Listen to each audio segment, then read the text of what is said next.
नीतीश कुमार की जदयू बदलने वाली है, ऊपर से नीचे तक उसमें कई तरह के परिवर्तन के संकेत मिल चुके हैं। आपको बता दें कि नीतीश कुमार की जदयू की जब भी बात होती है तो सीधी तौर पे याद आता है कि एक व्यक्ति, एक नेता जो जनता दल यूनाइटेड नाम की पार्टी का अचानक से सुप्रीमो बन जाता है और जो वो कहता है वो सभी मानने के लिए तैयार बैठे मिलते हैं। लेकिन वर्तमान परिस्थिति में बहुत सारे बदलाव हुए हैं। हम इसकी बात करने से पहले आपको बता दें कि आज कर्पूरी ठाकुर की जयंती है, उन्हें बहुत बहुत नमन करते हैं।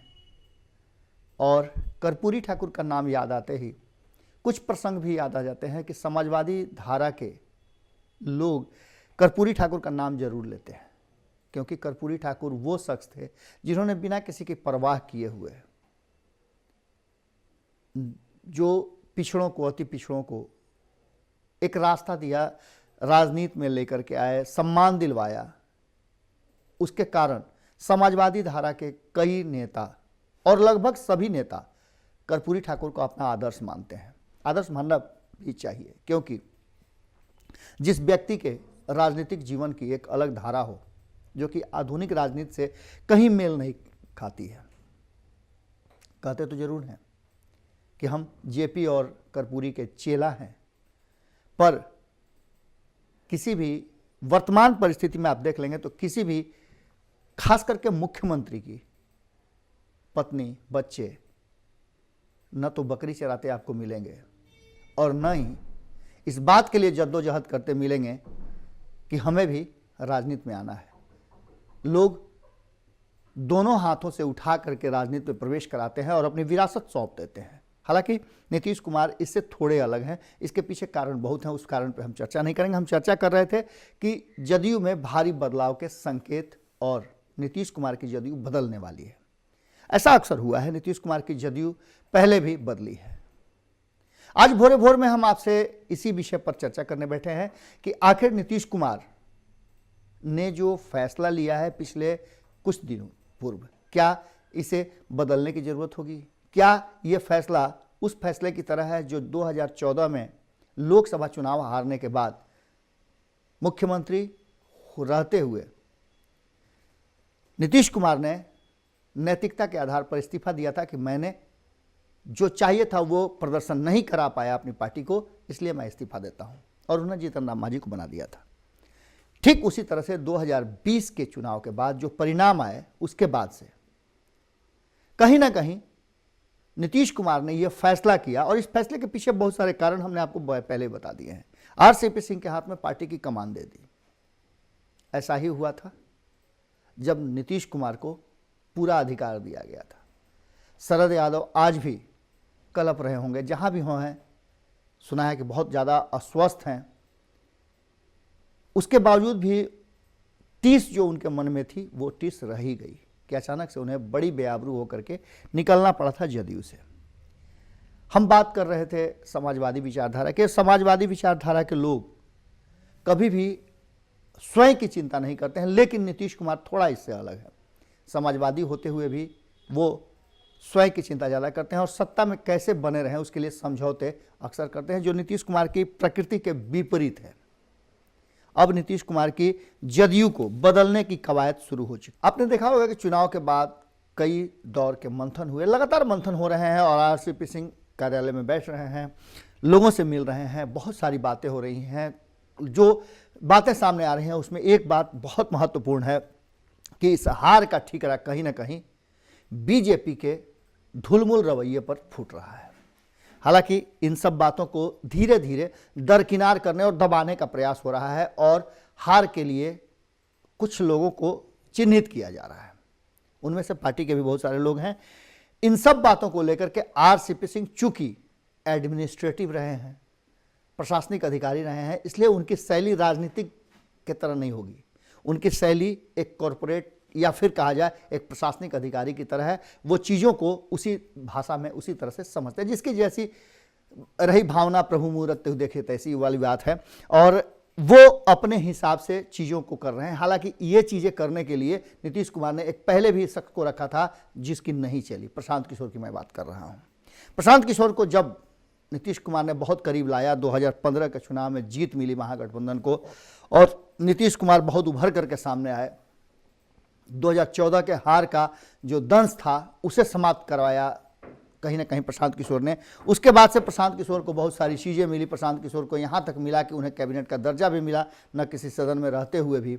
इन सब बातों को देखते हुए राजनीति में जो लोग नीतीश कुमार के इर्द गिर्द थे उन्हें हुआ डर लगने लगा और उन्होंने उन्हें बाहर का रास्ता दिखा दिया। अब आरसीपी सिंह वही काम कर रहे हैं संगठन को मजबूत करने का। हालांकि एक बार संगठन को मजबूत करने का जो बीड़ा उन्होंने उठाया था और गांधी मैदान जो रैली की थी उसमें विफल रहे थे, वो पूरी तरह से फ्लॉप रैली थी। इस बात को अब जदयू के लोग भी कहते हैं।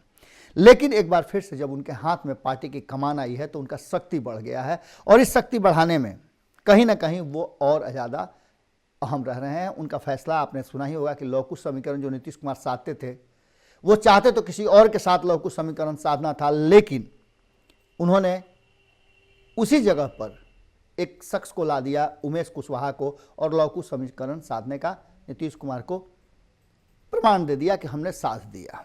खैर ये तो बातें आगे कही जाएगी। उमेश कुशवाहा कितना आगे पार्टी के लिए मददगार साबित हो सकते हैं, कितना ज़्यादा संगठन को मजबूत कर सकते हैं, ये एक अलग बात है। उनका प्रभाव कितना है पार्टी पर, ये भी एक अहम बात है। लेकिन कहा यह जाता है कि जो अध्यक्ष बनता है वो नीतीश कुमार जी का सिर्फ पपेट होता है। लेकिन खैर हम ये भी बात नहीं करने जा रहे हैं, क्योंकि जो आदेश आता है उस आदेश पर सिर्फ उस हस्ताक्षर करना न चाहते हुए भी उसे करना ही पड़ता है। इन सब के बाद अब लोकसभा और विधानसभा प्रभारियों के चयन पर मंथन की प्रक्रिया शुरू हो चुकी है। चुनाव हालांकि देर है, जो आप समझ रहे हैं उसके हिसाब से मैं बता रहा हूं। चुनाव 5 साल पे होते हैं, लेकिन एक बात आपको पता है ना कि आखिर जो ये वर्तमान सरकार चल रही है, इस सरकार में चीज़ों को कैसे भारतीय जनता पार्टी मोल्ड कर रही है, घुमा रही है। उससे अंदेशा लग रहा है कि कहीं ऐसा तो नहीं कि बंगाल चुनाव के बाद, कल बंगाल में जो कुछ भी हुआ आपको पता ही है। कल सुभाष चंद्र बोस की जयंती थी और जयंती के अवसर पर प्रधान सेवक बंगाल गए थे, वहाँ कार्यक्रम था। मंच पर ही ममता बनर्जी ने जिस तरह से प्रधानमंत्री को सुनाया, ये एक अलग तरह की बात थी और ये साफ दर्शाता है कि क्या ममता बनर्जी के जैसा नीतीश कुमार के भीतर ही अधन नहीं खौल रहा है। अधन का मतलब समझते हैं ना, चावल पकाने से पहले जो पानी को गर्म किया जाता है उसे अधन कहते हैं। तो अधन खौल रहा है तो निश्चित रूप से चावल डालने के बाद पकेगा और एक ही चावल निकाल करके पता चलता है कि पूरा चावल पका है कि नहीं पका है। अब इस मंथन के दौर में आरसीपी सिंह क्या कर रहे हैं ये एक अलग मैटर है, लेकिन नीतीश कुमार जो सोच रहे हैं वो एक अलग मैटर है। नीतीश कुमार निश्चित रूप से उस तैयारी में लग चुके हैं। तैयारी में तो भारतीय जनता पार्टी भी लगी हुई है। विपक्ष ने कह ही दिया है कि हम चुनाव के लिए तैयार हैं, लेकिन ये चुनाव कब होंगे, कैसे होंगे, ये तय करना भारतीय जनता पार्टी को है, क्योंकि भारतीय जनता पार्टी चाहेगी तभी चुनाव होगा। नीतीश कुमार के पास ऑप्शन है तेजस्वी यादव के साथ मिलकर के सरकार बनाने का, लेकिन कहा यह जा रहा है, जैसा कि सत्ता में बैठे भारतीय जनता पार्टी के मित्र ही कह रहे हैं कि अमित शाह है ना, आपने सुना ही होगा किस तरह से वीआईपी सुप्रीमो मुकेश सहनी ने कहा था कि 2 की बात करते हैं, अमित शाह 20 तोड़ देंगे। और अमित शाह ने जब फोन किया तो वो 18 महीने की एमएलसी सीट लेने के लिए भी तैयार हो गए। आप समझ सकते हैं कि अमित शाह का प्रभाव कितना है। तो निश्चित रूप से जब अमित शाह का प्रभाव है, गृह मंत्री हैं भी, उन पर पूरे देश का भार है और उनसे मंत्रणा भी बिहार का हो रहा है लगातार। आपको पता है कि हमने आपको खबरों के माध्यम से दिखाया, या आप और जगह भी देख रहे होंगे कि तारकिशोर प्रसाद का कद धीरे धीरे बढ़ रहा है। वो लगातार यस मैन बनते जा रहे हैं अमित शाह और जेपी नड्डा के। इसके साथ ही गृह मंत्रालय के करीब रहने वाले नित्यानंद राय के कद बढ़ रहा है। इसके बाद आपको पता है कि भूपेंद्र यादव किस तरह से नीतीश कुमार के साथ टैकल कर रहे हैं चीज़ों को। ये सारी बातें आपको पता है। और इसके बीच में जदयू के तरफ से, जदयू के नए अध्यक्ष जो हैं, दोनों ही अध्यक्ष, प्रदेश और राष्ट्रीय, दोनों ही अध्यक्ष बदले हैं और दोनों ही अध्यक्ष मिल करके संगठन को मजबूत करने का जो काम कर रहे हैं, ये देखने लायक है। और हमने आपको कई बार कहा भी है कि चुनाव से चुनाव तक की तैयारी जिस तरह से भारतीय जनता पार्टी करती है, उसको देख करके अब कई दल सीखने लगे हैं। पहले कांग्रेस से सीखा जाता था कि कांग्रेस किस तरह से रणनीतियां बनाती है, किस तरह से वो सत्ता में आने का प्रपंच रचती है, किस तरह की नीतियां बनाती है, योजनाएं बनाती है। अब कांग्रेस नहीं, पिछले 6-7 सालों में जिस तरह से भारतीय जनता पार्टी ने एक्ट किया है, उसने कई तरह के नए नए वर्जनाएं और नए नए फार्मूले सेट किए। उन फार्मूलों पर अब अलग अलग राजनीतिक दल भी अपना काम करने लगे हैं। अब देखने वाली बात यह होगी कि बहुत सारे दल हैं, अब तो उपेंद्र कुशवाहा जैसे लोग जो कि आरएलएसपी जैसी मजबूत दावेदार वाली पार्टी को भी जब एक भी सीट नहीं मिलता उसके बावजूद भी आशान्वित रहते हैं कि आगे बहुत बढ़िया होना है, तो इसका मतलब है कि अभी भी भीतर खाने में बहुत सारी चीज़ें चल रही हैं और ये चीज़ें कब तक ठीक ठाक हो जाती हैं, ये भी एक बड़ा महत्वपूर्ण होगा देखना।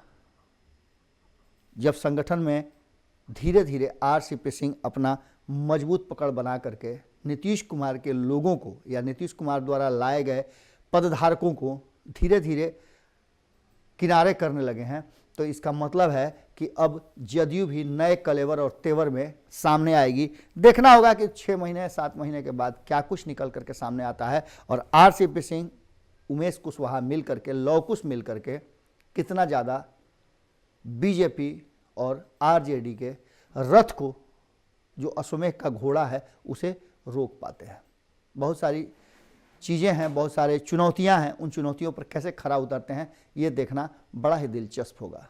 हम तो देख ही रहे हैं और आप तक पहुंचा भी रहे हैं। आप भी देखते रहिए और जुड़े रहिए भारत लाइव के पास। रोजगार बहुत बड़ी समस्या है, कृषि बहुत बड़ी समस्या है, बाढ़ बहुत बड़ी समस्या है, सुखाड़ बहुत बड़ी समस्या है।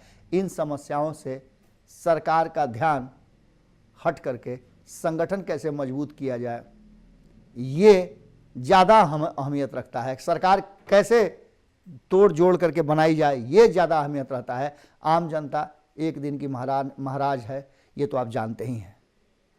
तो भोरे भोर में आज यहीं विराम देते हैं, फिर मिलते हैं आपसे। नमस्कार। अगर ये वीडियो पसंद आई और वह बिहार के राजनीति और बिहारियत से सरोकार रखेनी तो सब्सक्राइब बटन दबा के चैनल के सब्सक्राइब कर ली। ओजे एगो घंटी बा, ओकरा बटन दबा देला से कुल सटीक और मारक खबर रुआ मुफ्त में मिल जाई। अगर रुआ पत्रकारिता के हमनी के नया प्रयोग में सहयोग कर चाहतानी तो ज्वाइन बटन दबा दी। पेटीएम नंबर नोट कर ली 9386816700। धन्यवाद।